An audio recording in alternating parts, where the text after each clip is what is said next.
இது வந்து ஆகாஷ் பாஸ்கர் சார் வந்துட்டு ஒரு யூனிவர்சலாக எல்லா பையனுக்கும் கனெக்ட் ஆகிற மாதிரி ஒரு படமாக எடுத்தாரா, இல்லை அவரோட ஓன் லைஃப்லேருந்து நிறைய விஷயங்கள் எடுத்தாரா? அதை நீங்கள் கேட்டிங்களா கதை கேட்டதுக்கப்புறம்? இல்லை, 100% நான் எழுதி கொடுப்பேன், இது அவர் வாழ்க்கையில் நடந்த கதை தான் அப்படின்னு சொல்லி. அவரே வந்துட்டு ரொம்ப உருகி லவ் பண்ணுற கேரக்டர் அப்படின்னு நினைக்கிறேன். ஓகே.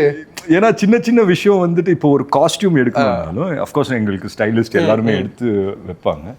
பட் ஒரு கொஞ்ச நாளைக்கு வந்துட்டு அந்த ஸ்டைலிஸ்ட் கொடுக்குற காஸ்டியூம் எல்லாம் போட்டு நல்லா இருந்தது. பட் போக போக வந்துட்டு ஆகாஷ் வந்து சில இது பிக் பண்ணுவார்.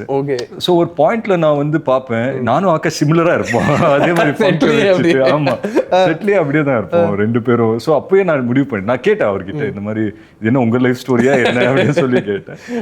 அவர் வந்துட்டு இல்ல ப்ரோ அப்படின்னு சொன்னாரு. ஸோ தெரியல, இது என்னோட அசம்ஷன், கரெக்டாகவும் இருக்கலாம், எல்லாமும் போகலாம். தமிழகம் எங்கும் கிளைகள் கொண்ட Annamal institute of hotel management and hospital management படிப்பில் சேர்வதற்கான அட்மிஷன் நடைபெறுகிறது.